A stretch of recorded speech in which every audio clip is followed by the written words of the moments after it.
right, shalom, shalom. Before I begin this lesson, I want to give all praise, honor, and the glory to Yahweh, Bahashem, Yahweh Shai, Bahashem, Rakak Wadash. Yahweh being the true name of who the world ignorantly calls God. Bahashem means in the name, and Yahweh Shai is the true name of who the world ignorantly calls Jesus Christ. In the Paleo Hebrew, the Lashuan Kodash, the Holy Tongue. All right, and the Rakah Kodash is the Holy Spirit, all right, which is being sent down in these last days to fuel us and to guide us in this ministry, to break down these scriptures, to go into prophecy, and to ultimately do the will of Yahweh Bashem Yahweh Shai, through this beautiful gospel and through this ministry. I want to give double honors to the apostles, elders, and bishops of Great Millstone that rule well, all right? Peace and blessing be multiplied on all you brethren out there, teaching this word in all sincerity and in truth. Shalom to the hopeful elect, the 144,000, and the rest of the elect out there. Shalom. I'm the brother Damar Gabar, out here with another live lesson like we do week in and week out to prophesy and preach the gospel of the kingdom of heaven to you Negroes, Latinos, and Native Americans, all right, who are the biblical Israelites. And I want to give a shout out to all the scattered Israelites that are scattered throughout the four corners of the earth, no matter what you may look like. This is not some black only thing, all right? And you Israelites that are scattered throughout the four corners of the earth, your spirit is knit with this gospel.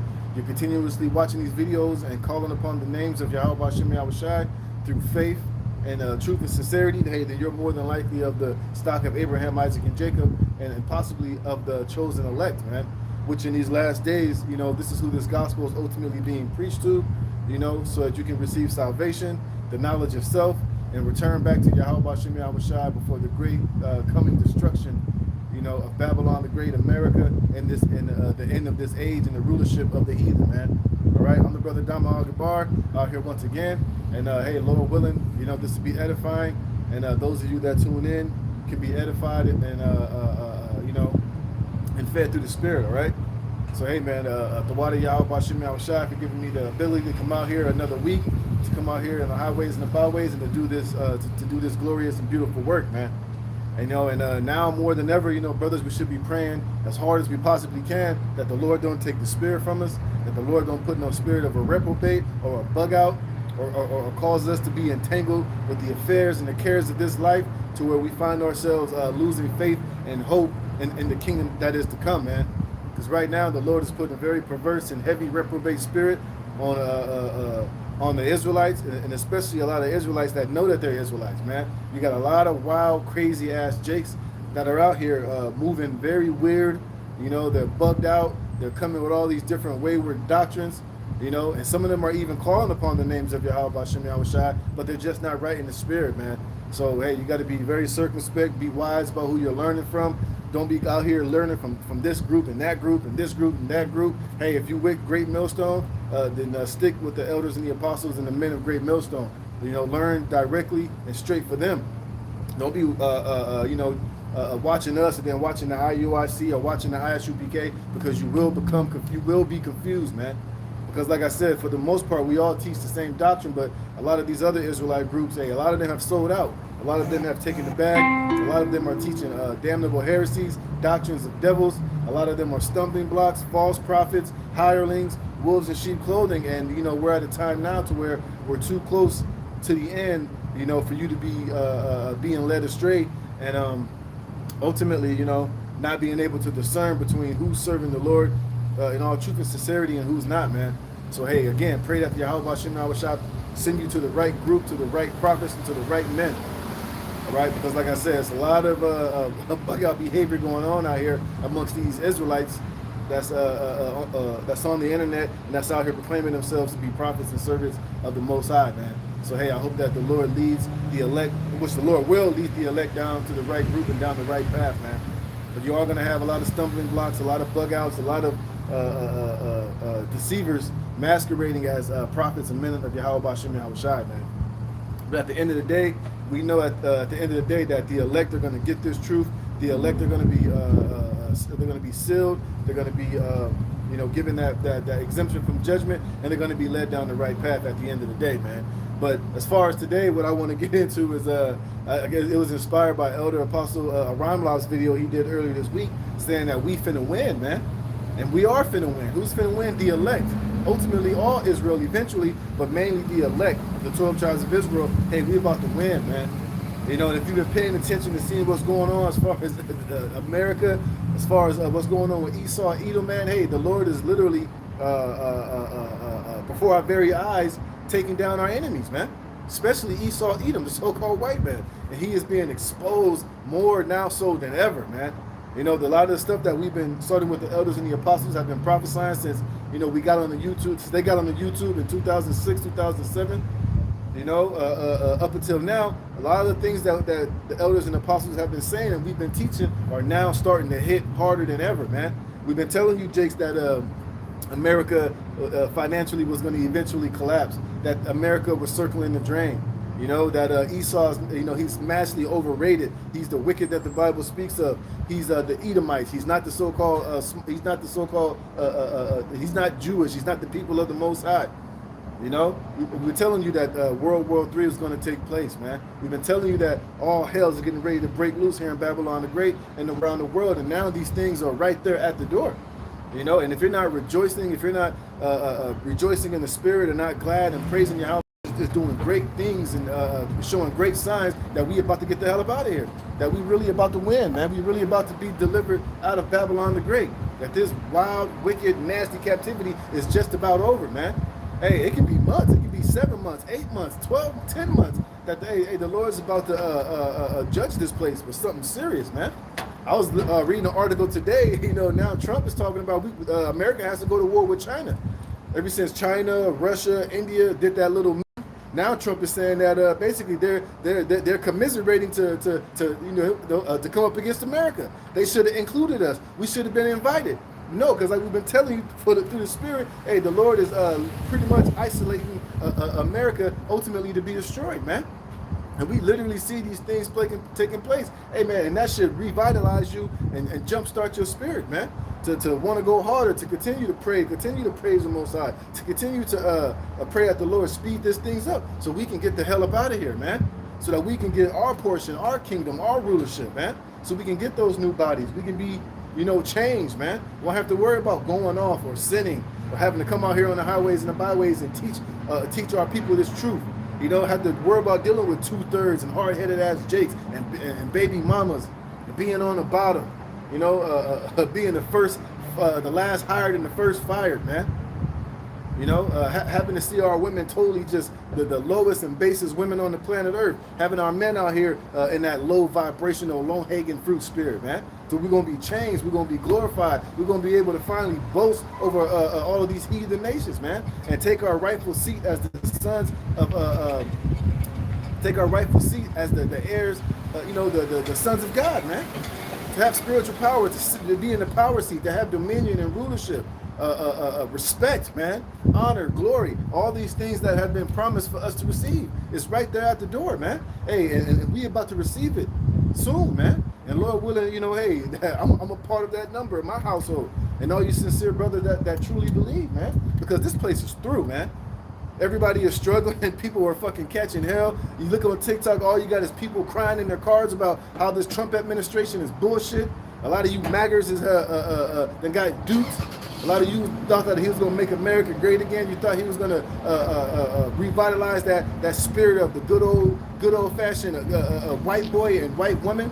And now y'all been duped. Y'all been played. And now y'all pissed off. Now you got buyer's remorse. Now you wish you never voted for Trump. And really, you Edomites are finally realizing that this place America, you know, and your status as being, you know, over niggas and jakes and minorities is over, man. And now you are realizing that these elites are deeming you niggas, man.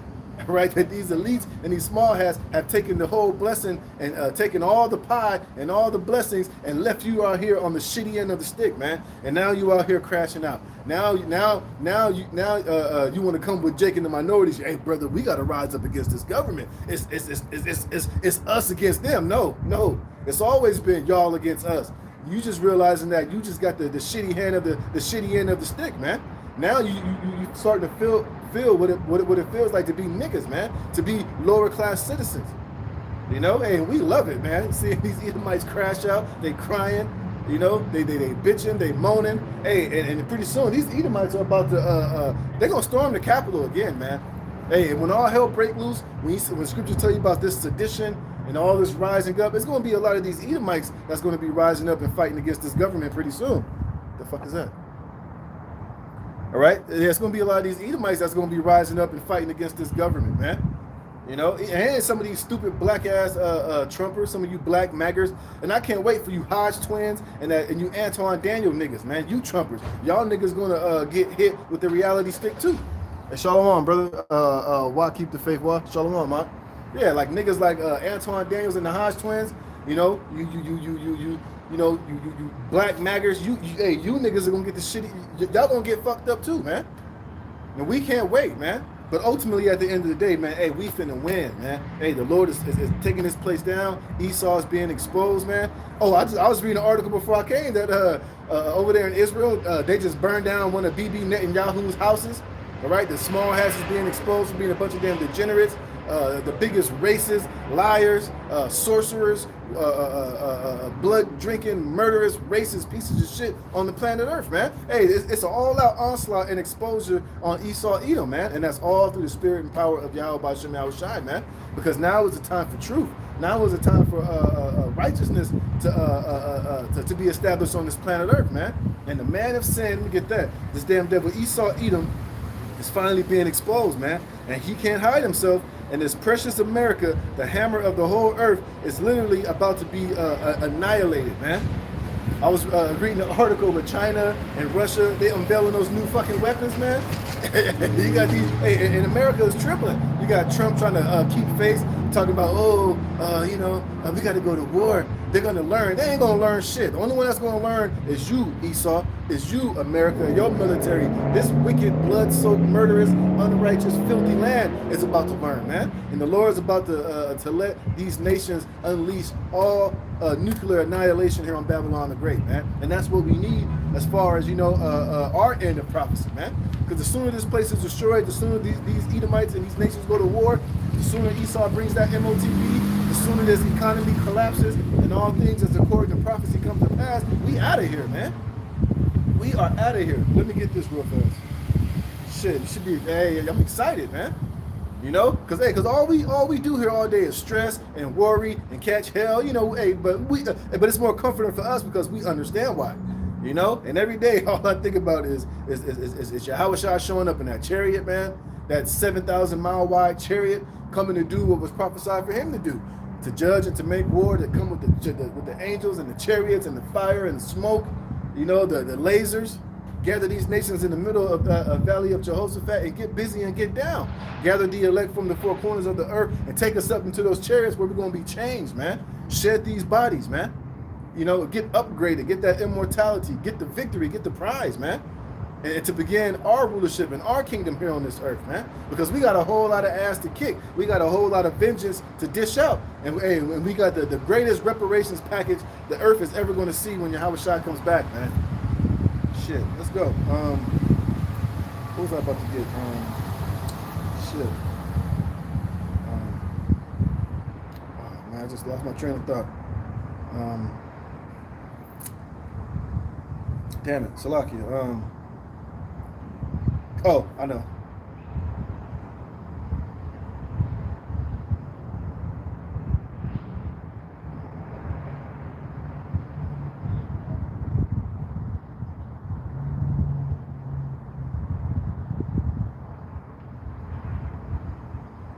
What the hell?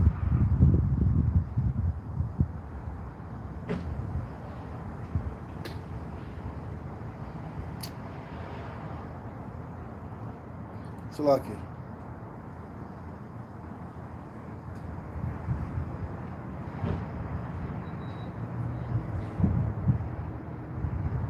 No.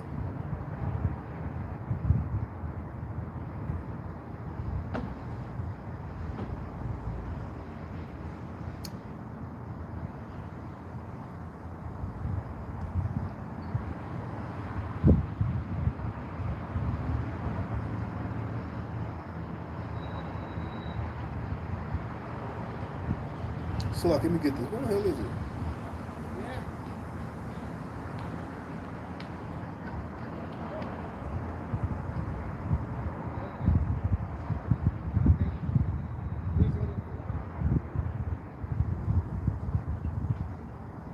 So let me do this.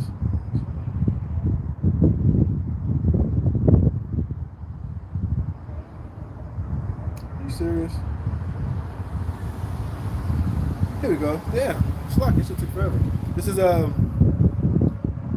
Romans chapter 13, verse 11 in the King James. It says, and that knowing the time, that now it is high time to awake out of sleep. Right. And we know ultimately only the elect are going to wake out of the sleep. Wake out of the sleep of this nightmare that's America, believing that we're black, Latinos, Native Americans, black consciousness, Christians, Baptists, ultimately the darkness of this world, man. The lust of the flesh, having this 10-year plan, thinking you're going to make it and be something here in America, getting that college degree, applying the wisdom of this world. That's all the sleep that our people need to wake out of and wake up to the fact that we're the Israelites, man.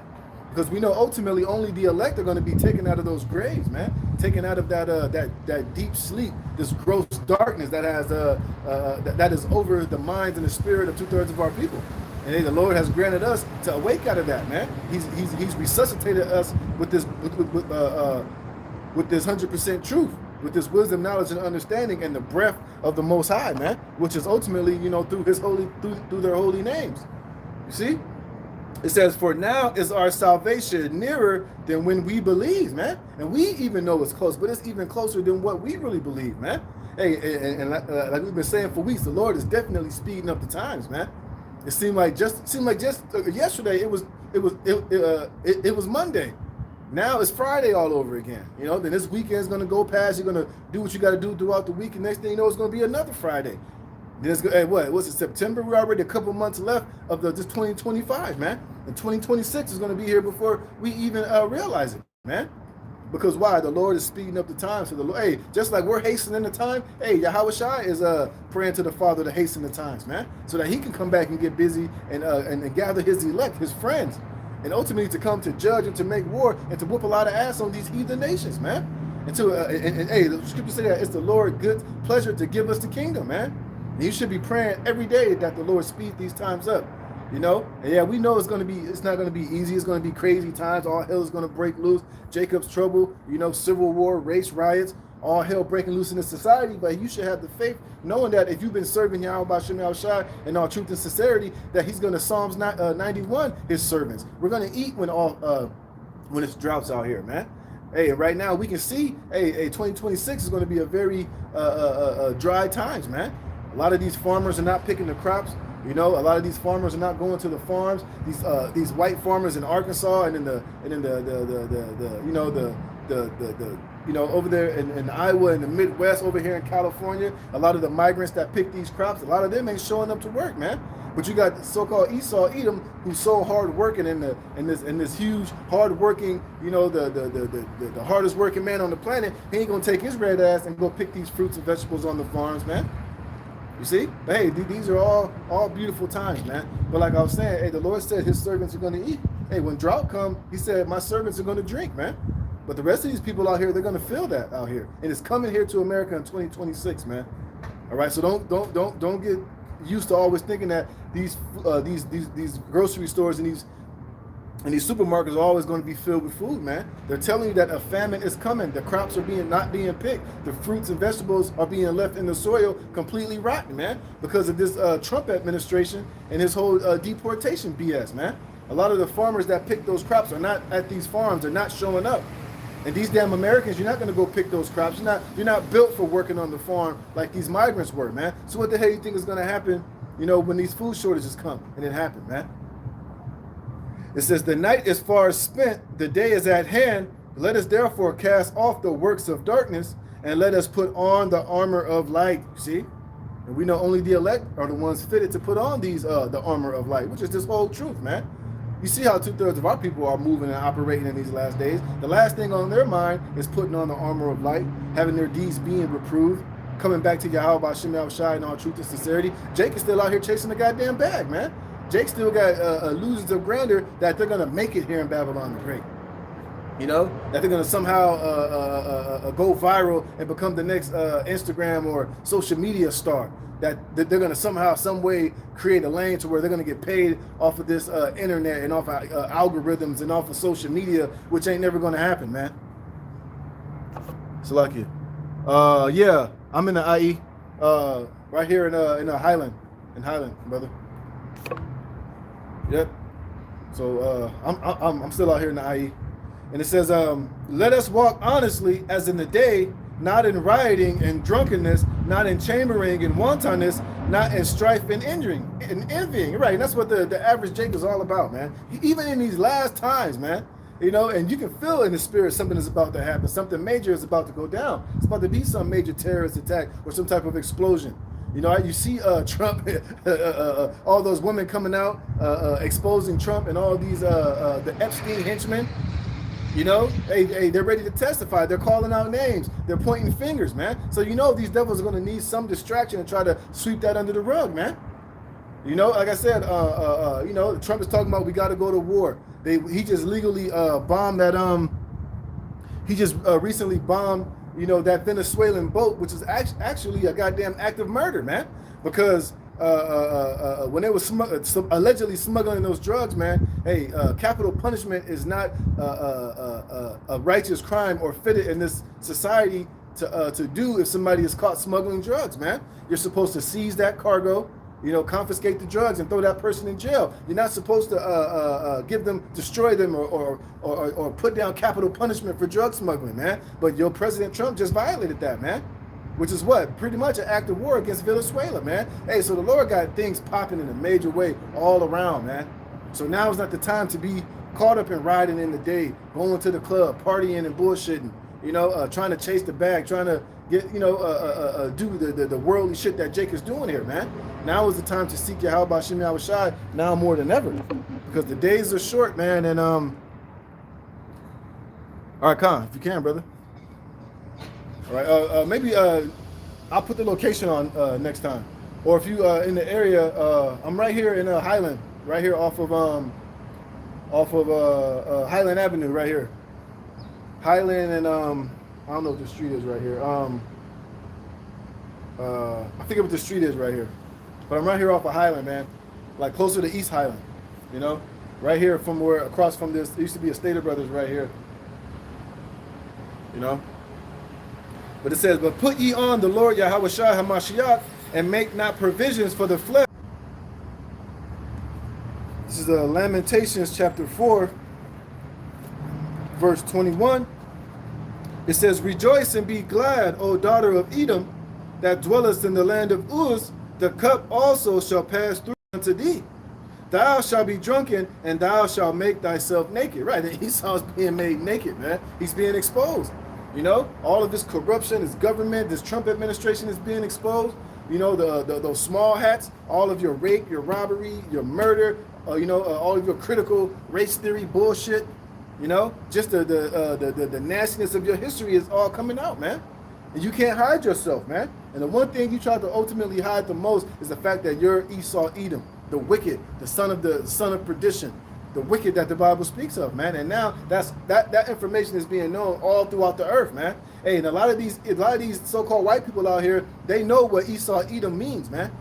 And you know what proves that? If you go on Google and you type in Edom, go on ChatGPT and type in who are the Edomites, man. You're gonna get a mouthful and a whole lot of information of who the Hebrew Israelites say the Edomites are, man.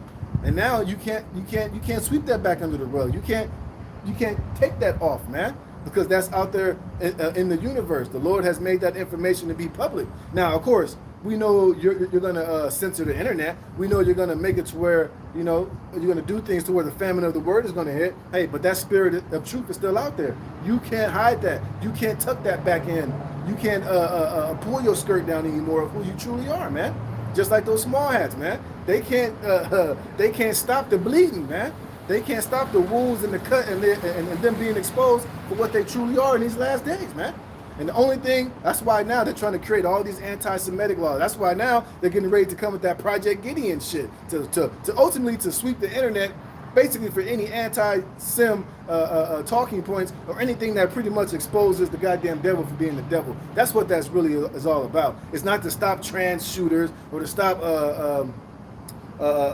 future shooters, mass shooters, man. It's ultimately to stifle and to put to stop to exposure of the truth, and mainly a way for you to come against the prophets of Yahweh B'Shem Yahushua. We peep game. We know what it's ultimately all about. But like I said, at the end of the day, it's already too late, man. Prophecy is being fulfilled. Esau, you are being exposed, and it's about time for you to drink of that cup that the Lord has prepared for your red ass, man. And there's nothing you can do about it.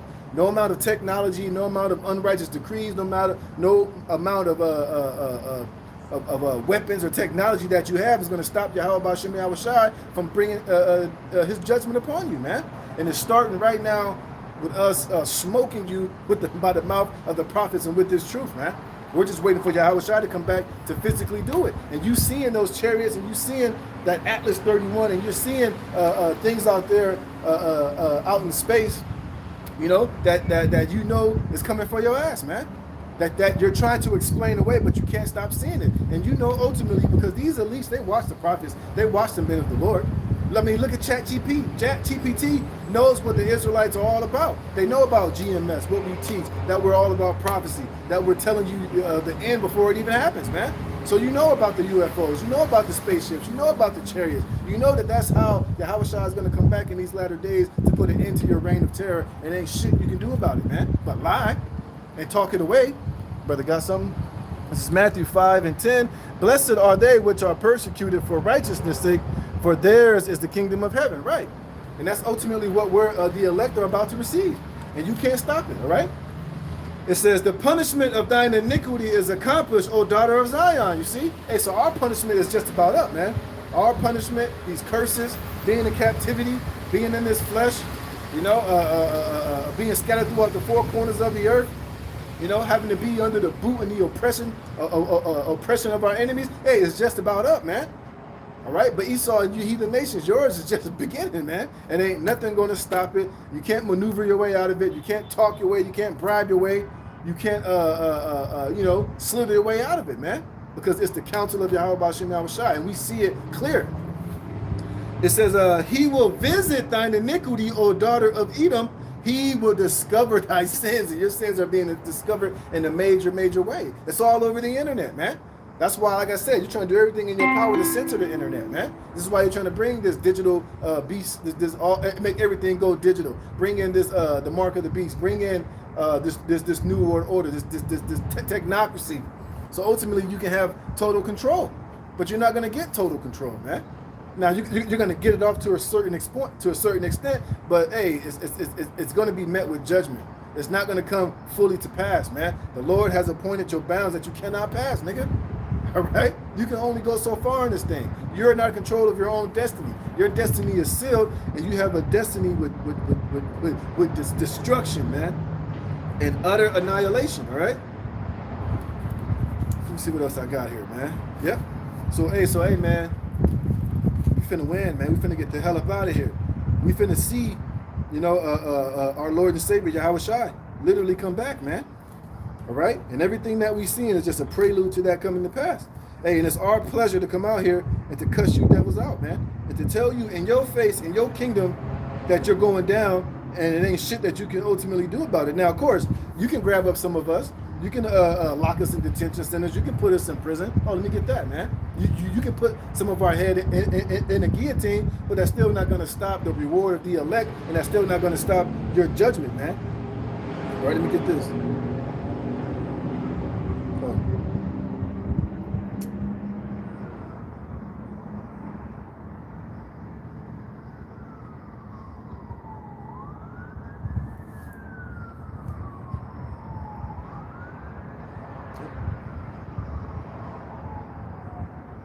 Yep, this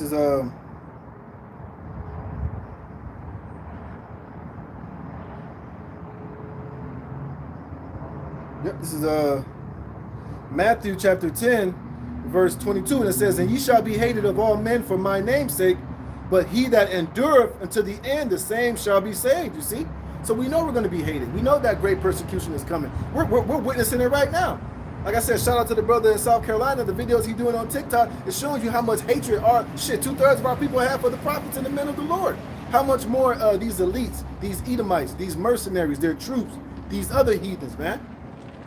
And they hate us. We hey, it's cool because why? Because this gospel and this message is ushering in their downfall, man. The last thing these heathens want to hear is that they're getting ready to go into captivity and slavery to Negroes, Latinos, Native Americans. Yep, this is yep, that's a spirit. Are we reading the same thing? Oh no, it says Matthew 5:11. Blessed are ye when men shall revile you and persecute you, and shall say all manner of evil against you falsely for my sake. Rejoice and be exceeding glad, for great is your reward in heaven. For so persecuted they the prophets which were before you. You see? So we're in great company, man. All right? Hey, and this is just a part of discipleship. This is what we're going to have to endure if we're serving Yahweh B'Shem Yahushai. We understand that, man. But we know one thing for sure, like I said, some of us are going to be martyrs. Some of us are going to get our head chopped off. Some of us are going to be brought before rulers and governors and kings, you know, and to be executed. Hey, and some of us are not going to be executed. Some of us are going to give a hell of a testimony in the face of these devils. Hey, and the Lord might send the angel to come in there and to slaughter that whole goddamn, people that's standing up against you, or give you the spiritual power to be delivered out of there. Or the Lord might send one of the elect to come in there and to bust you out of that situation and put all those damn devils to death, man. Hey, because the possibilities are endless with Yahweh B'Shem Yahushai. All right, back here in Matthew 10:23, it says, but when they persecute you in this city, flee you into another. For verily I say unto you, ye shall not have gone over the cities of Israel till the Son of Man come, till the Son of Man be come. The disciple is not above his master, nor the servant above his Lord. It is enough for the disciple that he be as his master, and the servant as his Lord. If they have called the master of the house Beelzebub, how much more shall they call them of his household? Right. So of course we're expecting for them to call us devils and false prophets and liars, and this is not of God, blah, blah, blah, blah, blah. Of course, we understand that. That comes with the territory. But it still ain't going to stop the prophets from being the prophets and the elect from receiving their reward, man. Here's the point. It says, fear them not, therefore, for there is nothing covered that shall not be revealed, and hid that shall not be known. And Esau is being revealed. He's being exposed. Shit, 2/3 of you wicked ass niggas is being exposed. Hey, all wickedness is being exposed in these last days through the spirit and power of Yahweh B'Shem Yahushai, man. Hey, and the Lord has given us a cool third witness, ChatGPT, to expose a lot of the bullshit. Even though he be going off on some things, but some things it be right on point, man. It says, what I tell you in darkness, that speak ye in light. And what ye hear in the ear, that preach ye upon the housetops. And that's why we're hated too. Because we don't bite our tongue. We don't come out here with that feel-good doctrine. We're not coming out here telling Jake what they want to hear, man. We're telling you the truth and the whole truth, rough, rugged, and raw, man. And if you get offended, if you can't stand it, that's not our problem. Kiss my ass, so what, man? But we're still going to tell you the whole truth and nothing but the truth, all right? It says, and fear not them which kill the body, but are not able to kill the soul. You see, and that's something that Esau can never have, is the soul of the elect. And he's going to try with his MOTB, with his Neuralinks, with his technocracy he's trying to establish, you know, but ultimately the souls of the elect you cannot have. You can have the souls of these 2/3, man. Well, not their souls, but you can have their bodies. You can have, the 2/3 as far as on this side, man. But even their soul eventually in the kingdom of heaven is going to be put in a righteous soul in our kingdom, man. So it's going to be victory for all Israel at the end of the day. It says, but rather fear him which is able to destroy both soul and body in hell, man. So let me get on with this victory lap, man. We finna win, man. Hey, we finna receive the whole world, man, and all things that come with it. All right? So this is Baruch chapter 4, verse 21. And it says, Baruch 4 and 21. It says, no.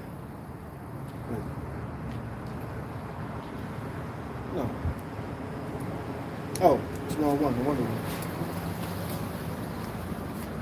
Salaki.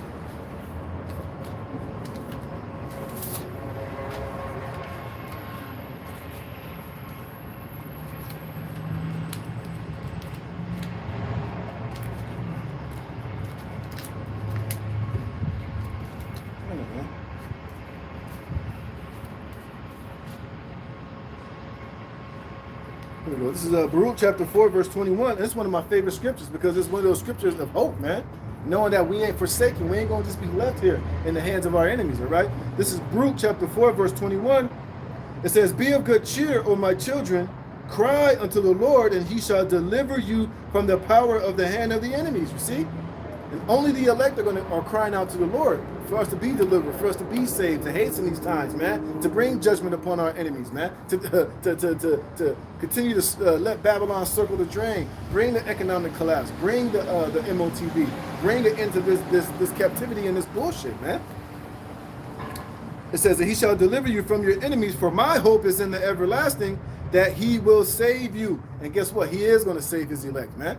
And that's what our hope and our faith is in, that we're going to be saved and delivered by Yahweh Shai from the hands of our enemies, man.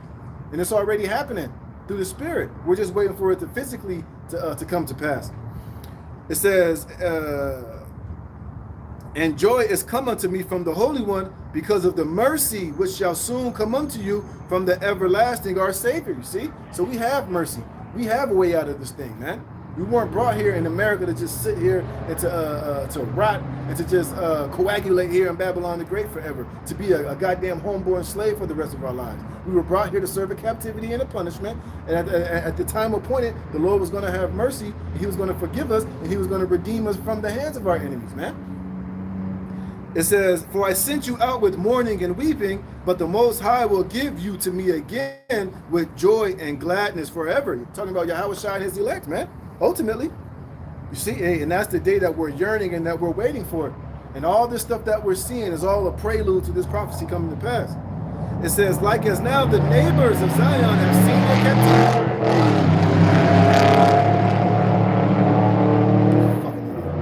It says, like as now the neighbors of Zion have seen your captivity, so shall they see shortly your salvation from our power, which shall come upon you with great glory and brightness of the everlasting. Yeah, Yahweh Shai coming in that spaceship, in the chariots, man. All eyes are going to see when Yahweh Shai and all the hosts of angels return, man. And he's coming to deliver his elect, man. That's our way out of here. That's our salvation, man. And it's something the whole planet Earth and all these heathen, these nations are going to witness. And now through the Spirit of the Most High, we're out here telling them about the strangeness of our salvation, man. Which a lot of these people mock at, they scoff at. You even got Israelites who don't believe in the chariots, like that jackass, what's that nigga's name? From Hebrews to Negroes, that nigga with the fucked up jaw.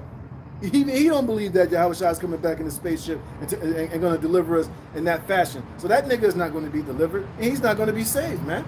Because ultimately he doesn't believe, and ultimately he's not part of the elect. But he's not alone. You got a lot of these jakes who don't believe that the chariots are, that the UFOs are the chariots, and the spaceships is how we're going to leave out of here in style. It says, my children, suffer patiently the wrath that is come upon you from the Most High, for thine enemy have persecuted thee, but shortly thou shalt see his destruction and shalt tread upon his neck. You see? And that's part of that righteous reparation package we're going to get, man. Hey, we're going to get vengeance on our enemies. Esau, you didn't put us in slavery, relegate us to the ghettos, put crack in the communities, give us these false identities, rape, rob, and murder, put us on slave ships, throw us off the side of boats into the ocean to get eaten by great whites, come here and destroy the Native American Indians and the Tainos, the Puerto Ricans, the Haitians, all of our people, treat them in such a brutal fashion and think that we ain't going to get no lick back, we ain't going to get no payback on you, man. Hey, we're going to tread upon your goddamn necks, man. And yes, vocab, we are going to dash your little ones against the stones, thus saith the Lord, man. Hey, if you have done unto us, it's going to be done unto you, man. You're not going to touch the apple of the Most High eye. Don't think you're going to get off scot-free. That's not that's not so. All right. Hey, you're going to read. You made your bed. You're going to lay in it. All right. You beat the shit out of us. We're going to beat the shit out of you. Hey, it's Revelation 13:9-10. He that leadeth into captivity shall go into captivity, man. And all you nations have had a hand in our captivity and in our downfall. All of you were confederate one with another against the Israelites, man. And guess what? The Lord's seen it. The Lord hears your shit talking, and the Lord's going to repay. It says, my delicate ones have gone rough ways and were taken away as a flock caught of the enemies. But be of good comfort, O my children, and cry unto the Lord. You see? He keeps reiterating that. Cry to Yahweh Bashem Yahweh Shai, man. And you got to pray to the Lord. Don't forget these heathens, Lord. Look at what these nations have done unto us, man. Require that is past. Let those that have devoured us be devoured. I pray for that every day, man. That we get proper vengeance and payback on our enemies and on these nations, man. It says, for ye shall be remembered of him that brought these things upon you, For it was your mind to go astray from the Most High, so being returned, seek him 10 times more. For he that brought these plagues upon you shall bring you everlasting joy again with your salvation. See, that's us winning. That's us being rewarded. You see? It says, take a good heart, O Jerusalem, for he that gave thee that name will comfort thee. Miserable are they that afflicted thee, and rejoiced at thy fall. Miserable are the cities which thy children served. Miserable is she that received thy sons. And we see part of the misery falling upon Babylon the Great America, man. That's why this place is nothing more than a third world goddamn country. This is why the cost of living is so goddamn high. This is why the average American in every American city and town and county here in Babylon are wailing and crying and complaining and bitching and moaning and crashing out, man. All right, they're unsatisfied with their government, with their presidency, with their with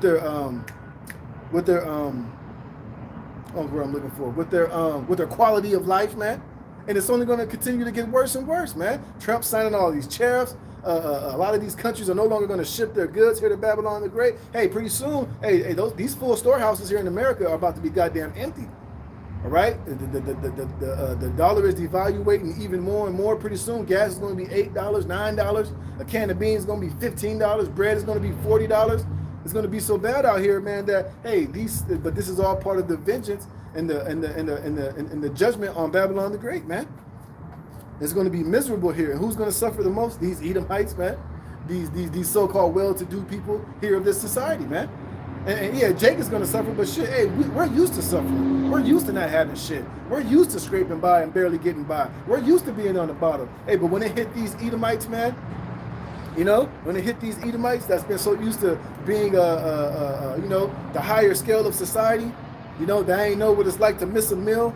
They don't know what it's like not to be able to pay their bills, to barely get by. Hey, they're going to lament, they're going to whine, they're going to cry, they're going to bitch. And a lot of them are just going to lose it and go absolutely apeshit, man. A lot of them are just going to blow their brains out pretty soon, man. But that's all part of the misery the Lord's bringing on these cities and this country, man. It says, miserable is she that received thy sons, for as she rejoiced at thy ruin and was glad of thy fall, so shall she be grieved for her own desolation. For I will take away the rejoicing of her great multitude, and her pride shall be turned in the morning. And we see that, right? All these maggers, all of these Trump voters, all of these so-called red-blooded Americans who believed in Trump, who believed in his cause, who believed he was going to make and MAGA and MAHA, which is nothing more but an acronym for fucking sorcery and witchcraft. Now look at them now. Now they're crying. Now they're bitching. Now they're getting the shitty end of the stick. Now it ain't so. Now they ain't proud to be an American because the American dream is fucking dead, man. All right. This country that rewarded them the ability to be of a higher class citizen than so-called Negroes. Hey, that ride is over now. Now these white people are realizing what it feels like to be niggas, and they can't stand it, and they can't take it, man. And eventually they're all going to crash out, and they're all going to go completely bloody ape shit pretty soon, man. Hey, and we can't wait. And guess what? The men of the Lord, the prophets, we're going to sit back and watch it all, man. And we're going to kick up our feet, and we're going to praise Yahweh B'Shem Yahushua, and we're going to drink to that, man. It says, for I will take away the rejoicing of her great multitude, and her pride shall be turned into mourning. Right, and who brought these Americans pride was Trump. You know, now he on his his second term or his third term, whatever the fuck it is. And they were, when Trump was running for office, these Americans was proud. Yes, we got Trump. He's going to fight the globalists. Oh, even Alex Jones and Infowars, even they're divided and falling apart, man. Him and his dude Owen, now they're arguing and fighting with each other because Owen is saying that, you know, Alex Jones told him stop talking about Trump, and you know, Owen is saying that Trump is full of shit, that he ain't doing the goddamn thing. And that he don't want to, that Alex Jones don't want to talk shit about Israel, which he's a goddamn agent and set up any goddamn way. But hey, these Edomites are completely losing it. They're divided. Hey, they're broken. They're sad, and they're realizing that this precious America is finished, man. So the Lord is bringing hell upon our enemies, man. Hey, and you gotta love it, man. It says, for fire shall come upon her from the everlasting, long to endure, and she shall be inhabited of devils for a great time. Hey, so as Babylon the Great is fallen, and our enemies are fallen, hey, we're being raised up. We're being elevated, man. And pretty soon it's going to be to the point to where all the world is going to see, man. right? Let me get this real fast.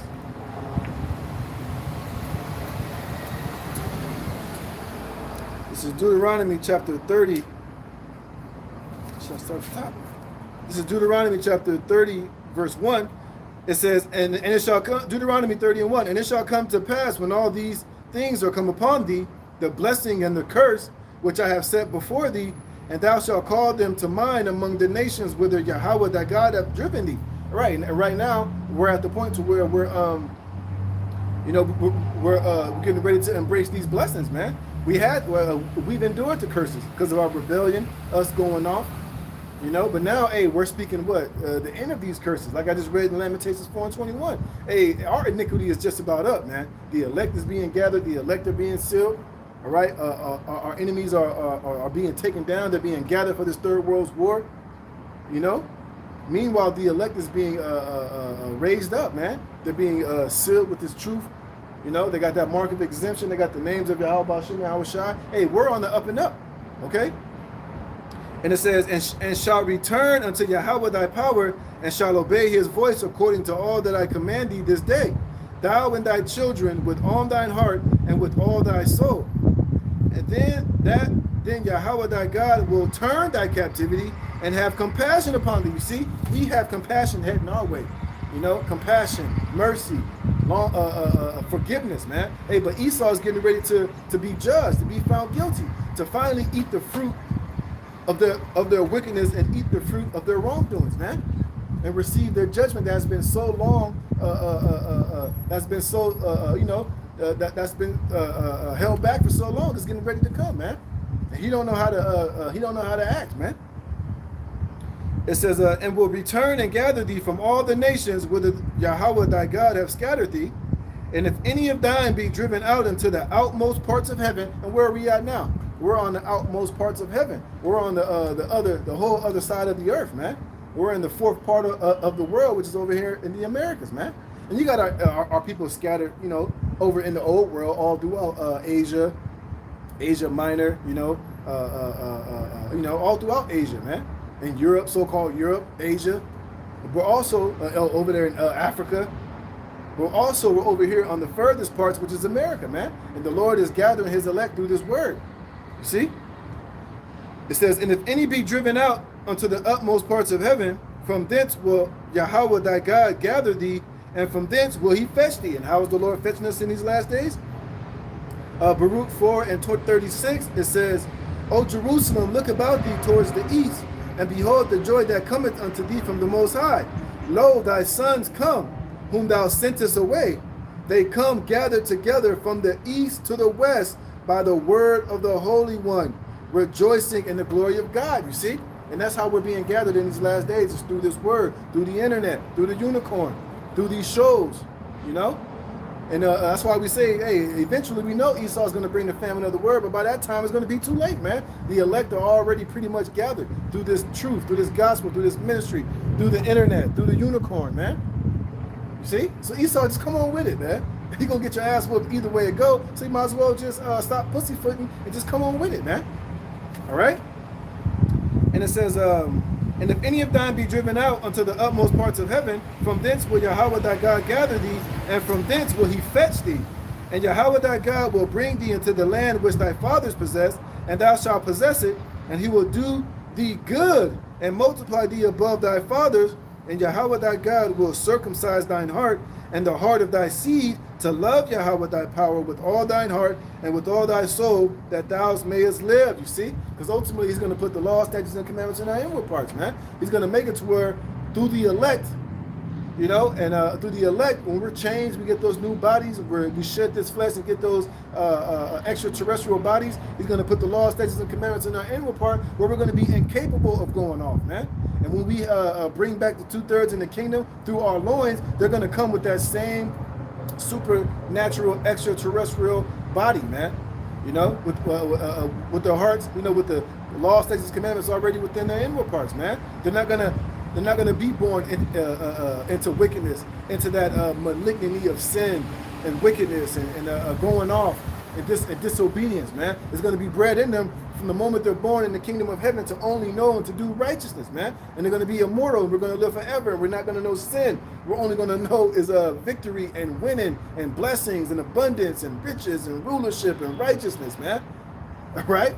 It's going to be beautiful, man. Hey, so we about to win, man. It says, and here's the point, and Yahweh thy God will put all these curses upon thine enemies. And we see the Lord starting to do that right now. The Lord is putting the curses on Esau, on Ammon, on Moab, on all these different nations, on these Hamites, man. Hey, and it's going to stick to them like flies to shit, man, like white on rice. You see? And it says, shall put all these curses upon thine enemies and on them that hate thee, which persecuted thee. And thou shalt return and obey the voice of Yahweh and do all his commandments which I have commanded thee this day, man. See? We getting ready to win in a major way, all right? Let me get this. So, hey, man, the only place Israel is going is up. The rest of you heathen nations, the only place you're going to go is down, man. Right? And you're never going to surpass us. You're never going to be on our level. You're never going to be on to the point to where, you know, you're going to be able to stand before us, man. It's like,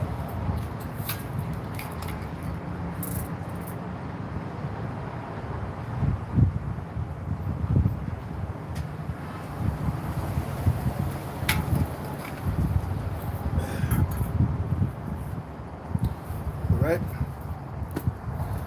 This is Isaiah chapter 14, verse 1 to 3, it says, for Yahweh will have mercy on Jacob and will yet choose Israel. Look up that word choose, man.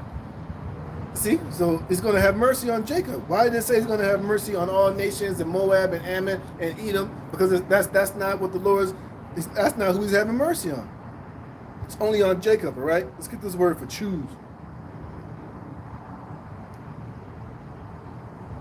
And the word for choose is bahar. It says to choose, elect, to decide for, to be chosen, be selected, acceptable, excellent, chosen men. You see? And what is he going to choose us? To be his people, to be our God, for us to be his people, man. All right? What else they got?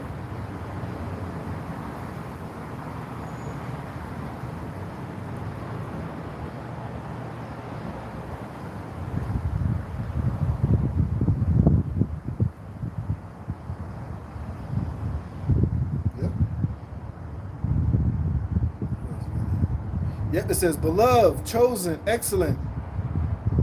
Yep. And that's Israel, man. To be chosen, preferable. Yep. Bam. Can't get around that, man.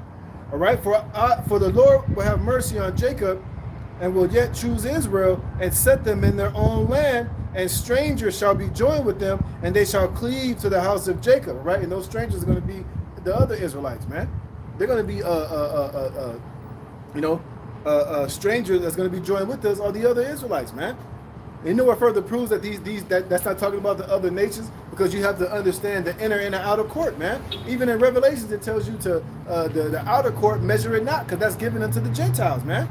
So says no way that the heathen can be joined unto us, where they were never even able to go into the inner court, into the inner sanctuary, to the holiest of the holies, man. So how the hell all of a sudden now they're going to be able to be joined with us, man? That's not talking about the strangers, not talking about the actual heathen. It's talking about the Israelites, man.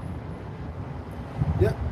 It says, and the people shall take them. See, this is further proof. This is how you know it's not talking about the heathen nations, because in verse 2 it's telling you what we're going to do to the heathens, man. And it says, and the people shall take them. Who are we going to take? And bring them to their place. And the house of Israel shall possess them in the land of Yahweh for servants and handmaids. Yep, and they shall take them captives, who captives they were, and they shall rule over their oppressors, man. So that's how you know it's talking about the other heathen nations. That's not talking about we're going to take, here it is, right? In the kingdom of heaven, we're all going to be righteous. We're not going to have to teach Israel. So why are we going to take our own people that are righteous, that have the law, statutes, and commandments of the Most High, that haven't done any, that's been reborn, that's righteous, that's holy, but we're going to take them and make them captives and slaves? When other Israelites, when the heathen were the one that took us captive, you're the one that had us in slavery, man. Yep, and it shall come to pass in that day that Yahweh shall give thee rest from thy sorrow and from thy fear. When did we have sorrow and fear? When we was under the oppression of the heathen. When the heathen nation was ruling over us, man. So here it is. The Lord is coming to give us rest from sorrow and from fear and from the hell from the other nations. But at the same time, he's going to gather the other nations to set them with us in righteousness and in peace and in fear. That don't make any sense, man. Don't make any sense. It says, and it shall come to pass in that day, it shall come to pass in the day that Yahweh shall give thee rest from thy sorrow and from thy fear and from the hard bondage whereas thou was made to serve. Who did we serve hard bondage under? The heathens, man. Mainly right now, you so-called Edomites, man. And you other heathen nations. Right? Let me read this in the NLT. This is Isaiah 14:1 in the NLT. It says, but Yahweh will have mercy on the descendants of Jacob. He will choose Israel as his special people once again. You see? So how can the heathen be chosen as his people when they never were chosen as his people, man? You can't be reunited with somebody that you was never united with in the first place.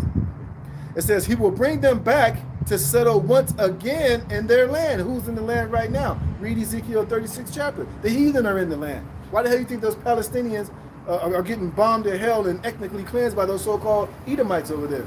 By those Amalekites, man? Because the heathen are over there in the land right now fighting over something that doesn't even belong unto them. But eventually they're going to be bombed out of there. They're going to be eradicated. And we're going to go back and possess the land once again, man. And he will bring them back to settle once again in their own land. A people from many different nations will come and join them there and unite with the people of Israel, which are the Israelites that have been the stranger Israelites, man. It's not talking about the heathen nations. It says, then it's going to prove right here, the nations of the world will help Yahweh's people to return, which they're not going to help us to return. That's a bad translation, because Yahweh Shah is going to put us back in that land. These other nations and heathens are going to build up our kingdom. I'm going to show you that too. It says, and those who come to live in their land will serve them. Those who captured Israel will themselves be captured, and Israel will rule over its enemies. You see that, man? We're going to rule over our enemies in the kingdom, man. And in that wonderful day when Yahweh gives his people rest from sorrow and fear, from slavery and chains, man. Who put us in slavery and who had us in chains, man? These damn devil Esau, Edom, man. Hey, we're still in slavery right now, just in case if you didn't know that. We just ain't got the physical chains on us, man. There are more chains of paperwork and social security numbers and corporate chains, if I'm saying that the correct way, man. Hey, but the Lord's getting ready to burst our bonds anyway, man. He's getting ready to break us free from the clutches of this damn devil Esau. Yep. Yep. So boom, there you go. See what else I got, man. Yep. Let me get it on my phone. It's a little bit faster. So hey, man. Hey, our victory is at hand. We're getting ready to be delivered out of this bitch. Shit. Yep, this is Psalms 149 and 5. It says, let the saints be joyful in glory. Let them sing aloud upon their beds. Let the high praises of God be in their mouth and a two-edged sword in their hand. And what are we going to do with that two-edged sword? Are we going to just have it there to look cute, to look pretty? It says to execute vengeance upon the heathen and punishments upon the people. And when is this going to take place? It's going to take place in the kingdom of heaven. So how the hell can the heathen be joined unto us and be part of the kingdom, but at the same time we're going to use this sword to execute vengeance and execute judgment upon the heathens, man? It don't make any sense, man. And this is going to happen in the kingdom of heaven, all right? It says to bind their kings with chains and their nobles with fetters of iron, to execute upon them the judgment written. This honor have all his saints. Praise ye Yahweh Ba'ashem Yahweh Shai, man. So make that make sense, you know? And that hasn't taken place yet. That's going to take place in the kingdom of heaven, man. You see? And it ain't no getting around that, man. This is part of what we're going to do to these nations in the kingdom of heaven. This is part of us winning, man. All right? Because when you're able to put your enemies into captivity, into chains, and to bind them with fetters and execute judgment upon them, hey, that's a victory. That's you winning, man. That's you being up on top and them being up on the bottom, man. You see? And like I said, when these devils had the upper hand over us, hey, they were victorious. Oh, Don't you know that the Romans made commemorative coins called Judah Copta, man? When they ran and ransacked the temple, and let me see if I can find that real quick, man. So here it is. These devils can commemorate their victories over us. When we tell you we're going to commemorate our victory over the heathen, oh, you guys, that's not of God. That's not God. Like, you guys are evil. That's wicked. Get the hell out of here, man. Let's see something.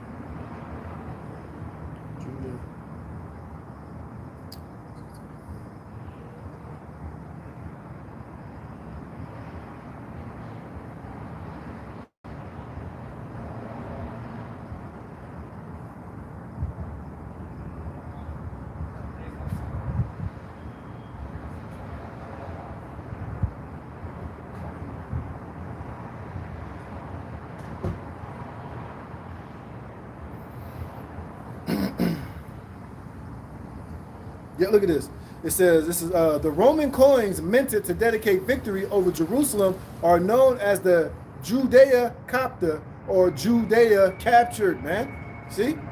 It says, issued under emperors Vespasian, Titus, and Domitian, these coins commemorate the Roman suppression of the first Jewish revolt and the destruction of the Second Temple in AD 70, man. Let's see if we can get some images of these coins, man. See this?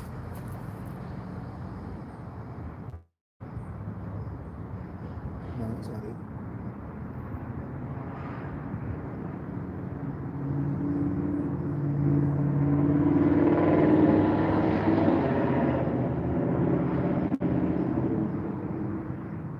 Here we go, right here. Look, you got a picture of this fat fuck. I don't know if you can see it, but you got a fat fuck of Vespasian's face. And then what do you have? The Judah Copta. You got the Israelite woman with her head down and defeat with a like an olive tree above it, man. So here it is. These devils could commemorate their victory over Israel, but we're not going to do the same thing when we get these devils in captivity. Get the hell out of here, man. Hey, we're going to let me see if I get that real fast. Hey, like you've done it to us, it's going to be done unto you.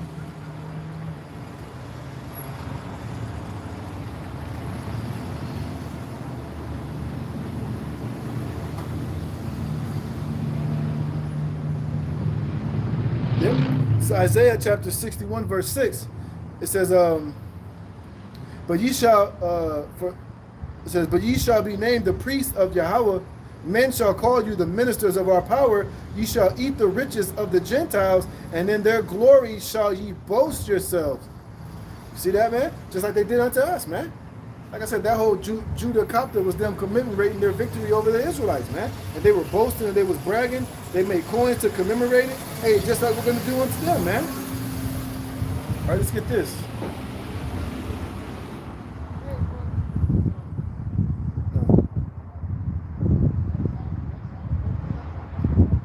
I brought this out a couple of weeks ago. I'm going to bring it out again, man. This is Revelation chapter 2, verse 25. Yep. But it says, Revelation 2 and 25. Shit. It says, but that which ye have already hold fast till I come. And what do we ultimately have is this truth. You know, this truth, prophecy, you know what I mean? Having comfort in the things that are getting ready to come to pass. The things that were promised unto us, man. Knowing that eventually, hey, this ain't the end all be all of our story, man. That salvation is on its way. Yahweh Shai is coming back. All right, we're going to be raised up. All right, we're going to be given those new bodies. We're going to have rulership, dominion, and ultimately this truth, wisdom, knowledge, and understanding, and the gift of faith in it. Here's the point. And he that overcometh and keepeth my works unto the end, to him will I give power over the nations. And he shall rule them with a rod of iron, as the vessels of a potter shall they be broken to shivers. What's going to be broken? These nations. I just read that in Psalms 149, man. This is why we're going to have that two-edged sword in our hands, to execute vengeance upon the heathen in the kingdom. We're going to beat them into submission. We're going to beat them under our authority, man. And guess what? We're going to take their women. We're going to take the finest Edomite women and the finest of the Moabite women, man. They're going to be concubines, and we're going to pop them. We're going to have children with them. All right, they're going to be washing our feet, cleaning our drawers. They're going to be doing everything that a concubine was meant to be, man. And guess what? They're going to love every second of it, man. All right, and they're going to be in admiration. They're going to love us. They're going to worship us. They're going to praise us. All right, and we're gonna love it, man. And we're gonna beat the shit out of the men of these heathen nations, man. They're gonna bow down. They're gonna kiss the ring. They're gonna be working in the fields, man. They're gonna go into captivity. We're gonna put chains and shackles on all of them, man. Thus saith Yahweh Shem Yahushai. And we're gonna what? Beat them into submission to keep the laws, statutes, and commandments, and to worship the only one true God, Yahweh. Point blank, period, man. They ain't gonna be eating squid and eating frogs and eating crabs and lobsters and making shark fin soup and shit, man. Taking turtles making turtle soup and shit, man. Eating cockroaches and bugs. They ain't gonna do none of that shit. They're not gonna be faggots, man. They're not gonna be trannies. They're not gonna be worshiping the other gods. They're not gonna be doing all of this heathenistic bullshit in our kingdom. We're gonna rule over them with our rod of iron, man. Right? We're gonna be the judge, jury, and executioner and righteous judges over them, man. And it says, and he shall rule them with a rod of iron, as the vessels of a potter shall they be broken to shivers, even as I received of my father, and I will give him the morning star. And let's get this word for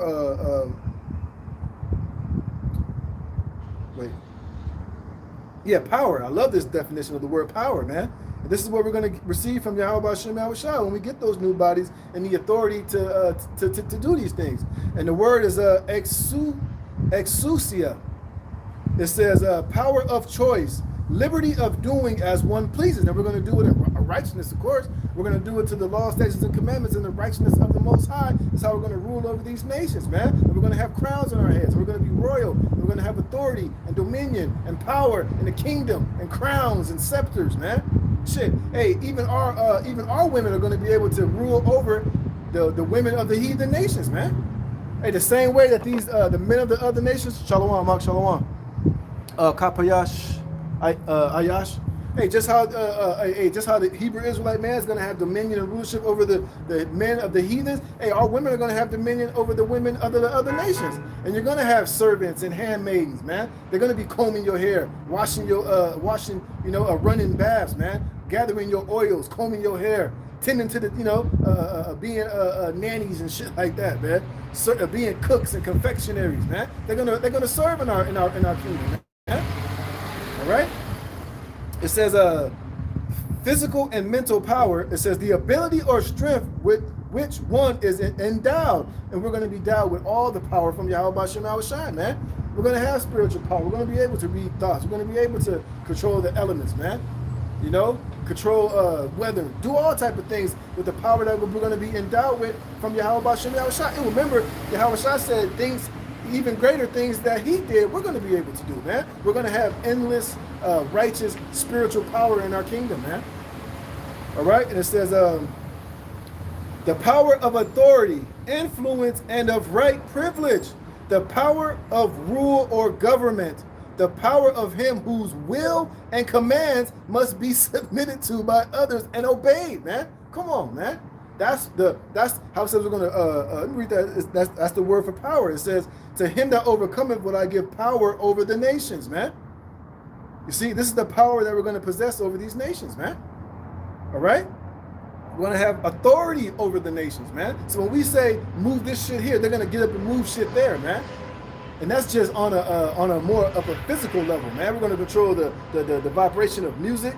We're going to control what's up, what's down, what's right, what's wrong.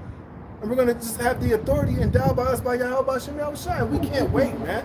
And the beautiful part about it, we're going to do it in complete righteousness, right? Oh, shit. That's the spirit. I read that earlier. This is Isaiah 14:2. And the people shall take them and bring them to their place, and the house of Israel shall possess them in the land of the Lord for servants and handmaids. And they shall take them captives, who captives they were, and they shall rule over their oppressors. Right. And I just read that in Psalms 149. I'm reading it right here in Revelation, the 2nd chapter, man. See, this is the power that we're going to have over these nations. So let's go back to that word power. I love that definition. It's exousia, man. It says, the power of rule or government, the power of him whose will and commands must be submitted to by others and obeyed. Hey, because right now, don't Esau has that power over us? Don't he has laws and penal codes that we got to follow? And if we break it, what? We get brought before his judges and his courts, man. And we're judged out of that shit. Hey, don't you got to stop at the red lights? Don't you got to have a driver's license? Don't you got to obey the powers that be right now? So how much more in our kingdom when we're established? It's going to be the same thing. It says, universally, authority over mankind. See? The power of judicial decisions, the authority to manage domestic affairs. Right. Because in our kingdom, you ain't going to be able to be a goddamn faggot, man. You're not going to be able to, like I said, eat frogs, man. Overfish the rivers, pollute the air, inject children with goddamn poisonous vaccines the moment they come out of the womb, man. Brother got another one? Oh, yeah. Yeah. It says, one who possesses authority, a ruler, a human magistrate, the leading and more powerful among created beings, superior to man, spiritual continents. Right, because we're going to be extraterrestrials. We're going to be like gods, man. Read that in the 2 Corinthians, the 15th chapter. All right, we're going to be made extraterrestrial. We're going to be gods, man. You know, immortals. Whew, that's winning, man. That's because we finna win, man. That's part of our reward, all right? It says, the leading and more powerful among created beings, superior to man, spiritual continents. A sign of the husband's authority over his wife. Yeah. The sign of regal authority, a crown. Oh. Let me get something real quick. Let me get it.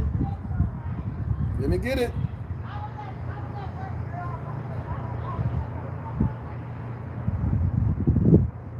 Let me get it.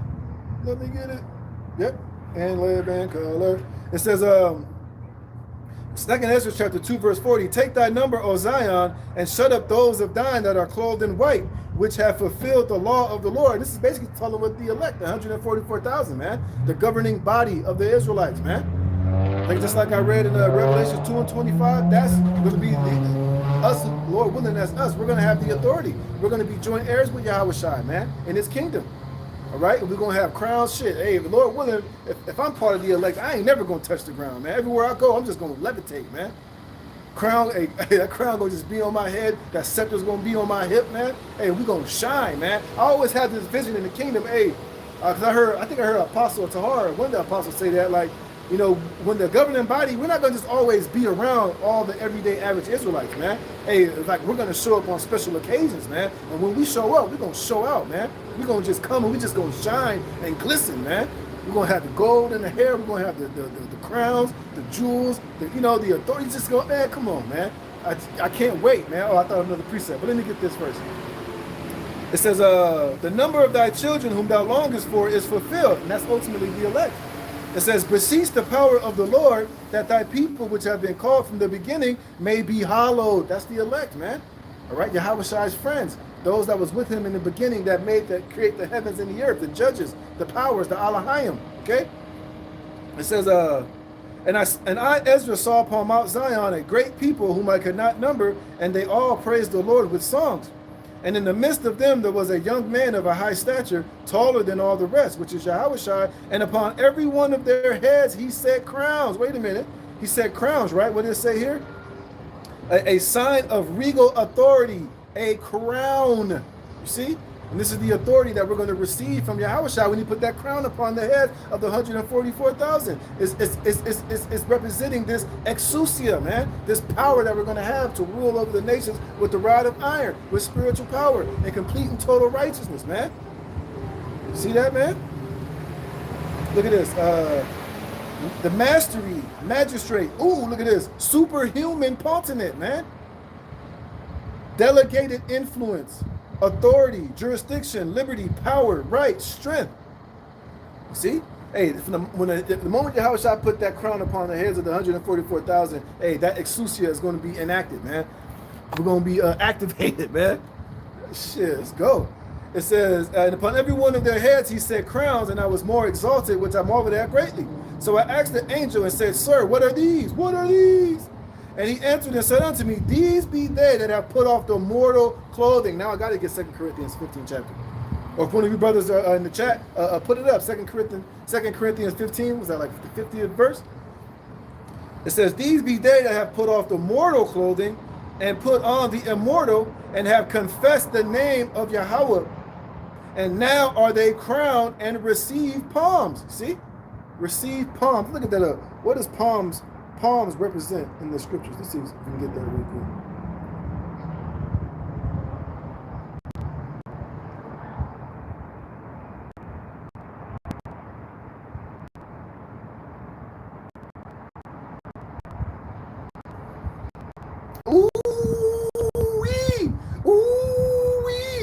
Listen to this. In the Bible, the palm represents victory, triumph, peace, and righteousness. Come on, man.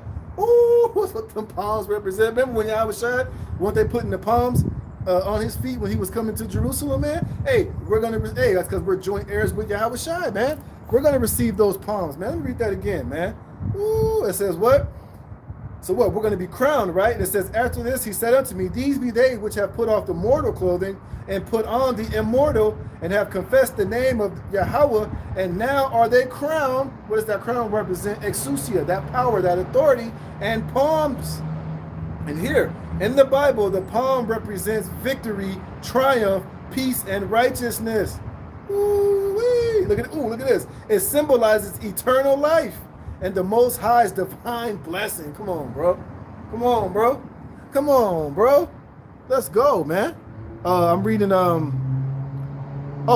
Corinthians 15. Let me see. 2 Corinthians 15, I think like in the 50th verse. Let me see.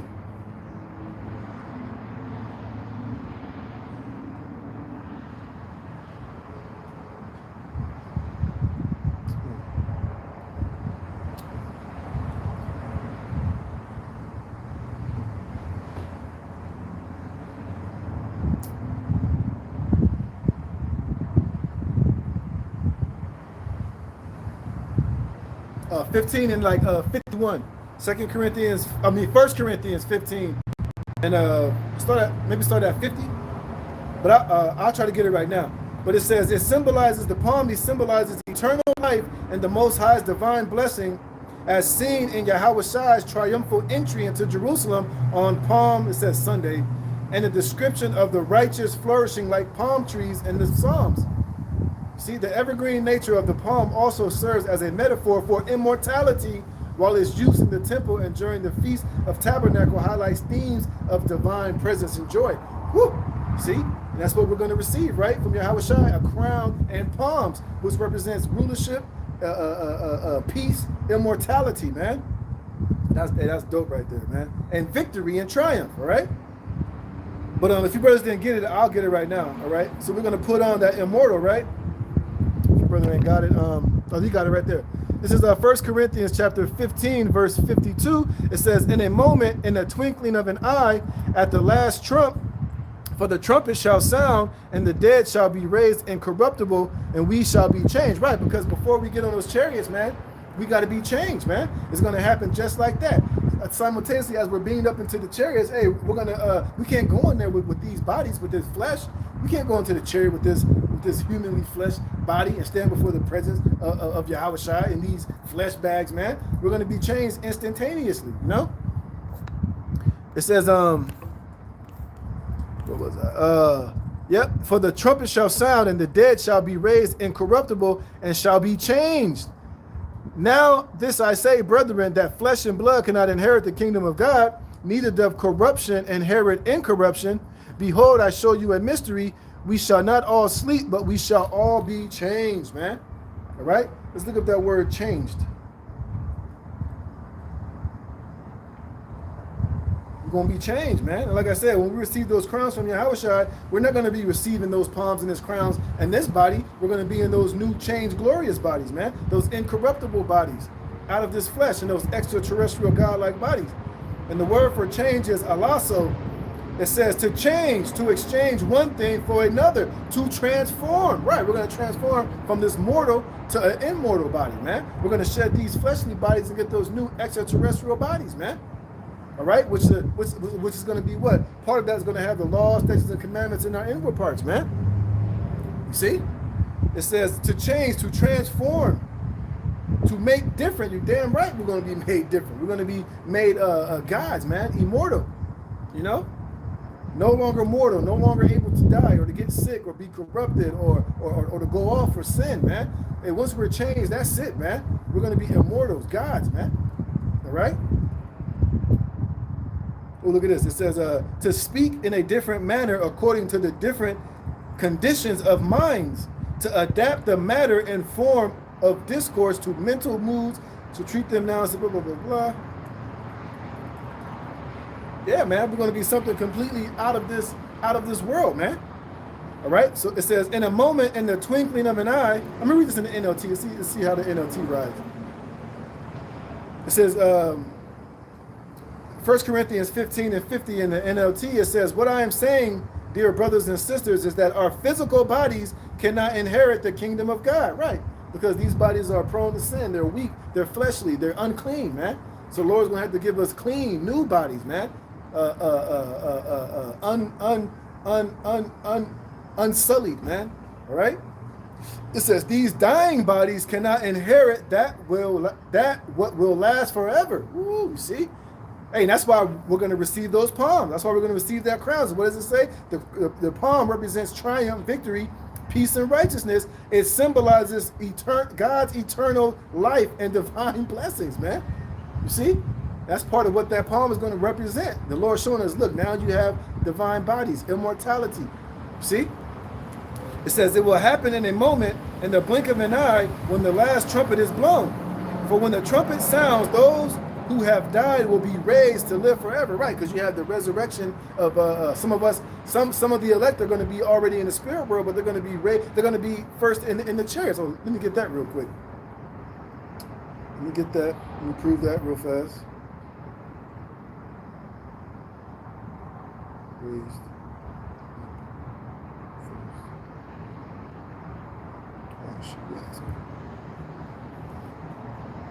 No.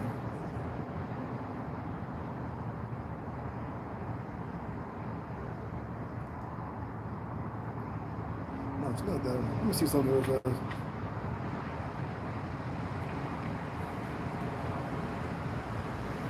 I know it's a Thessalonians, or Ephesians or Thessalonians, isn't it?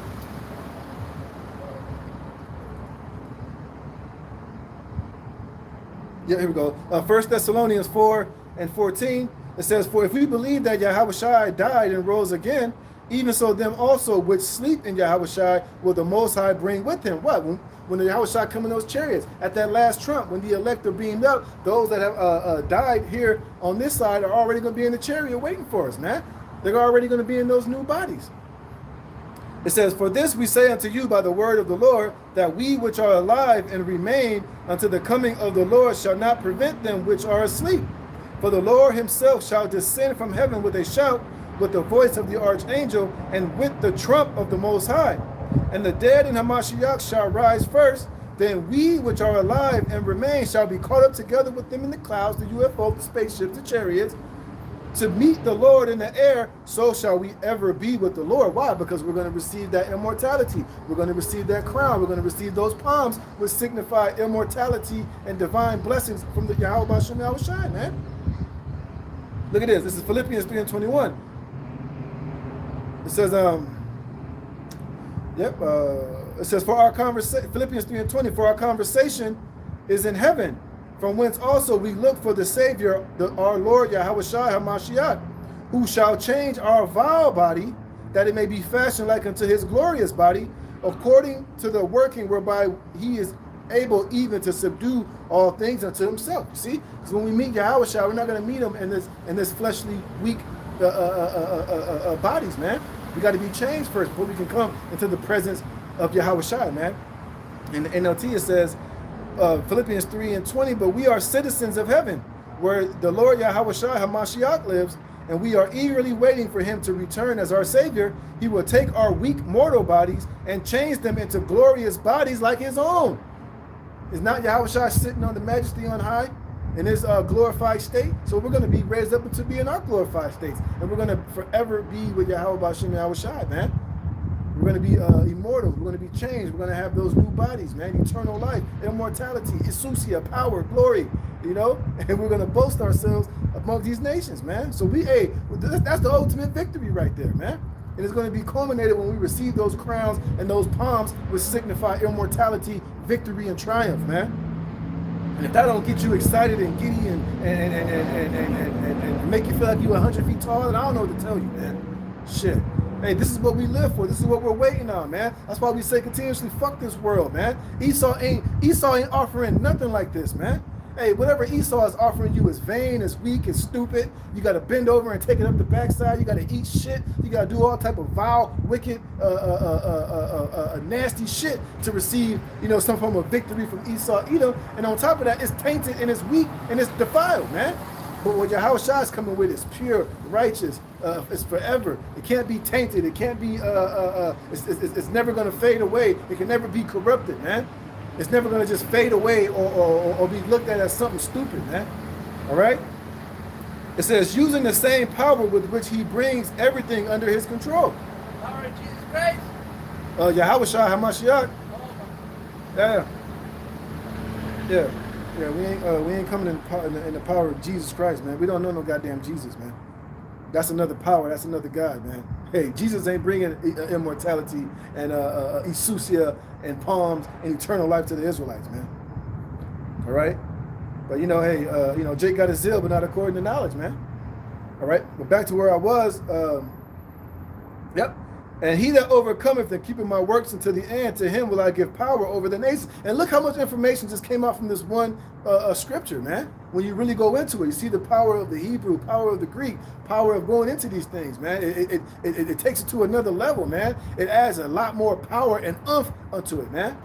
It's more invigorating. It adds more power into it. It makes you that much more believe in it, man. It brings it to life, man. And it says, and he shall rule them with a rod of iron, as the vessels of the potter shall they be broken to shivers, even as I received of my Father, and I will give him the morning star. He that have an ear, let him hear what the Spirit saith unto the churches, man. Let's go. All right, I got a few more precepts.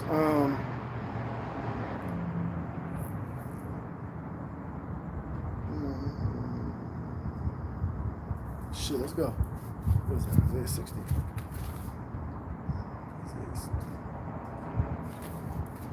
Let's get that. Isaiah chapter 60.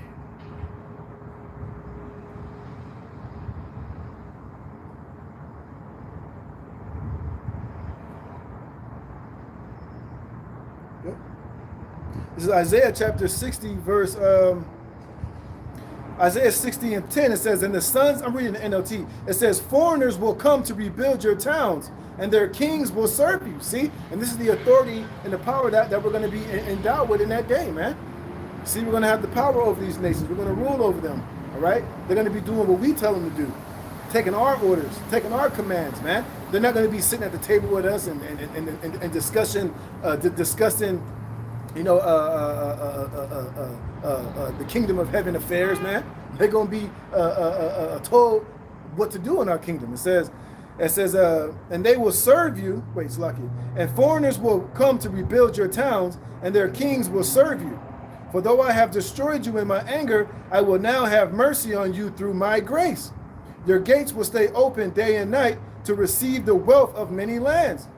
The kings of the world will be led as captives in a victory procession. Hey, like I said, Esau was doing the same thing. Remember when Christopher Columbus came here and conquered the natives? Don't you know that he took certain of the natives and brought them back to England? He was presenting them before the Queen of England, and once they got off the boats, they was had them shackled, walking them through the town as a victory procession. And we're gonna do the same with you, damn devils, man. Hey, when we conquer and put you in chains, man, hey, we're gonna parade you through the cities and through the towns, man. And like I said, like I read earlier, and I think it's in Isaiah 60, we're gonna glory ourselves amongst you nations, man. It says, I'll read that again. The kings of the world will be led as captives in a victory procession. For the nations that refuse to serve you will be destroyed. Point blank, period, man. They're going to be destroyed if they don't serve us, man. Let's say if they don't come up to worship, keep the feast, they're not going to have no rain. Their crops are going to die. Or we can do even worse. Bring plagues, bring rain, bring floods, bring droughts upon their lands, man. But you know what? We ain't going to have that problem because these nations are going to obey. They're going to see the power. They're going to see they're going to see the godlike power we possess, and they all going to get in line, man. Hey, and we're seeing a little bit of that right now. Hey, I've been watching these videos of all these heathen nations, these women, man, they be lusting, they be fawning after Jake, man. Hey, right now, hey, if some of us brothers was to go to Europe on a vacation, which we're not going to do. Hey, if we had the bread to just go to Slovenia or Germany or Sweden for like a 3-week vacation, bro, do you know how many of the women would be throwing themselves at our feet, man? They'll be on, hey, it'll be a Jake over, man. We'll be over there and have our pick of the litter, man. The women will be in awe, they'll be fawning, they'll be, man, come on, bro. It'll be a wrap. So how much more in the kingdom, man? When we in that heavenly divine state, man, and righteous and holy. Come on, man. It says, the glory of Lebanon will be yours, the forest of cypress, fir, and pine to beautify my sanctuary. My temple will be glorious. The descendants of your tormentors will come and bow before you. See, they're all going to bow. They're all going to kiss the ring, man. It says, those who despise you will kiss your feet. And that's not literally just meaning that they're going to show that much reverence, man. Like I said, once they see the power we possess and the God and the godliness and the righteousness and those new bodies and how we shine and the power that we possess and the eyes and the skin and the righteousness, man, they're going to just bow down and they're going to worship, man. Look, even Esau has that on a little bit of level here in this shithole kingdom, man. How much more us? Oh, Salakia, bro, I didn't see your precepts. This is Jeremiah 16:16. Behold, I will send for many fishers, saith Yahweh, and they shall fish them. And after will I send for many hunters, and they shall hunt them from every mountain and from every hill, out from the holes of the rocks. Right, because we're going to eventually come and gather up all of these elites, man. Wherever they're hiding in their bunkers and their space stations. Hey, we're going to eventually hunt these devils down, and we're going to get them. All right? Wisdom of Solomon 3:7, and in the time of their visitation they shall shine and run to and fro like sparks among the stubble. All right?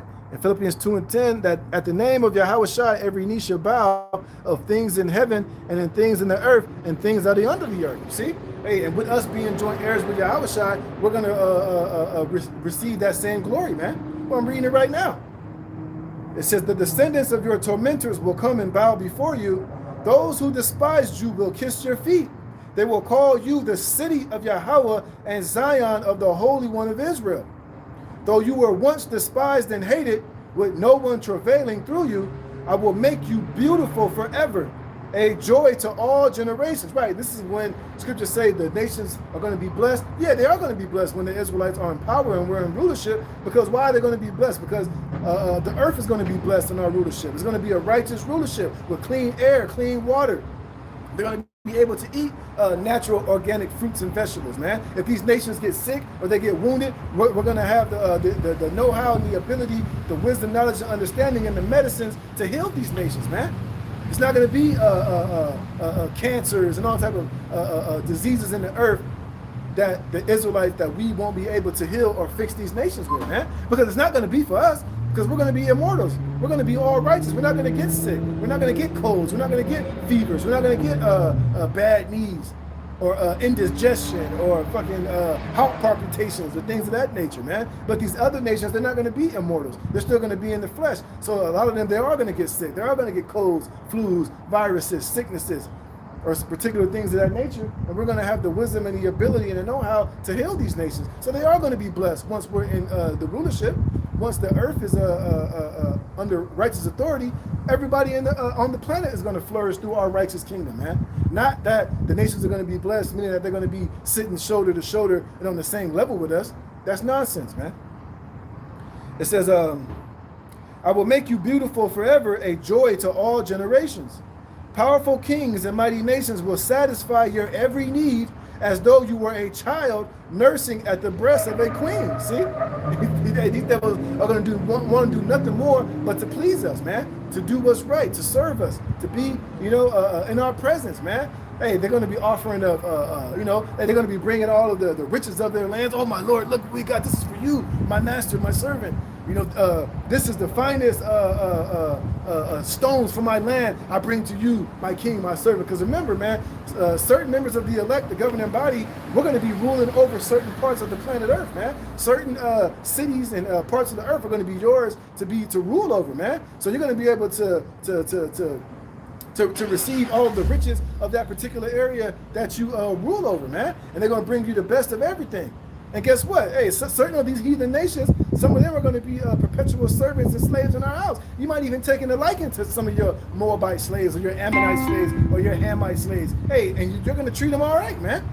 We ain't gonna just be in the kingdom just continuously beating the shit out of the heathen each and every day. Hey, eventually, once we get them in order and they get in line and they learn how to serve Yahweh Bashim Yahushai after that 1,000 years of slavery, hey, they're gonna know what's up, man.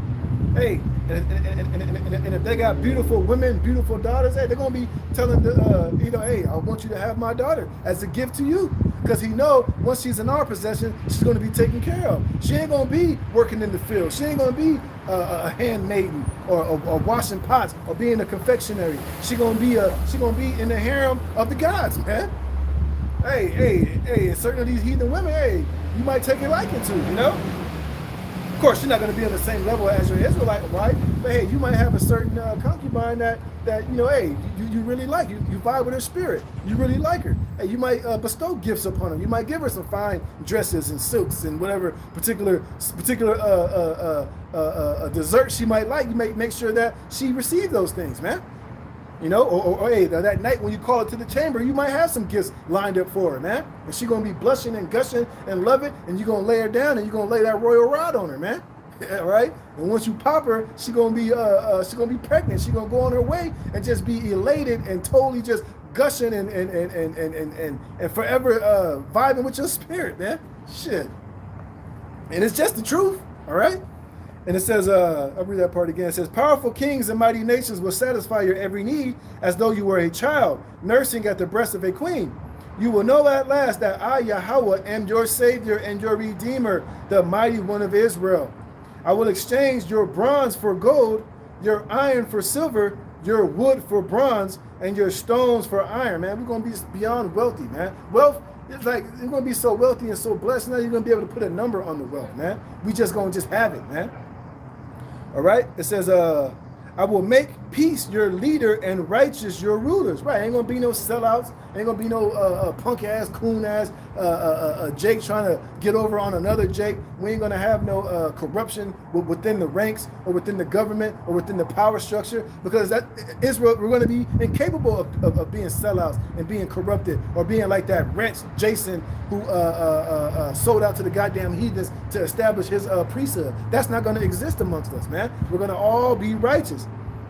It says, I will make peace your leaders and righteous your ruler. Violence will disappear from your land.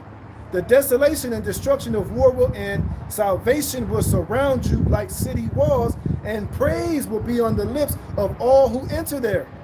No longer will you need the sun to shine by day, nor the moon to give its light by night, for Yahweh your God will be your everlasting light, and your power will be your glory. That just means that the wisdom of the Most High is going to forever shine upon. I don't mean that we're not going to have the sun or the moon shining anymore. It just means that, hey, the ultimate 100% wisdom of the Most High is going to be always shining upon us at all times, man. All right, it says, your sun will never set, your moon will never go down, for Yahweh will be your everlasting light. Your days of mourning will come to an end. All your people will be righteous. They will possess their land forever. I will plant them there with my own hands in order to bring myself glory. The smallest family will become 1,000 people, right? So there's going to be a lot of sex in the kingdom, man. It's going to be a lot of procreation, right? I know you Jakes don't like to hear that, but it's just going to be true. How else are we going to have children running to and fro throughout the streets? How else are we going to have children upon children upon children? We ain't going to be growing them out of the fucking dirt like watermelons. We're not going to be growing them off trees like fruits and apples, man. It's going to be through that, through getting busy, man. You know, and however that's going to take place, hey, we're going to figure out in the kingdom, man. It says, it says the smallest family will become 1,000 people, and the tiniest group will become a mighty nation. And at the right time, I, Yahweh, will make it happen, man. Right? I got a couple more precepts, man, but I think the point is made, man. Hey, we're getting ready to win. We're getting ready to be blessed, man. All right? We ain't never going to have to worry about anything else again. Matter of fact, let me read one more, and I'm going to close it. One more precept, I'm going to get out of here, man. Isaiah 62. We'll get this last one. I'm going to close it out. Yep, this is Isaiah 62 and 1. It says, I'll read it. Isaiah 62 and 1. For Zion's sake will I not hold my peace, and for Jerusalem's sake I will not rest until the righteousness thereof go forth as the brightness, and the salvation thereof as a lamp that burneth. And the Gentiles shall see thy righteousness, and the kings thy glory. Who's the Gentiles? The heathen nations. They're going to see our blessings. They're going to see our glory. Like I said, we're going to boast ourselves before these damn devils, man. It says, and the Gentiles shall see thy righteousness, and all the kings thy glory, and thou shalt be called by a new name, which the mouth of Yahweh shall name. Thou shalt also be a crown of glory in the hand of Yahweh, and a royal diadem in the hand of thy God. Thou shalt no more be termed forsaken, neither shall thy land any more be termed desolate, but thou shalt be called Hephzibah, and thy land Beulah. I think Beulah means my wife or my bride, and Hephzibah means my righteousness, I think. Let me see.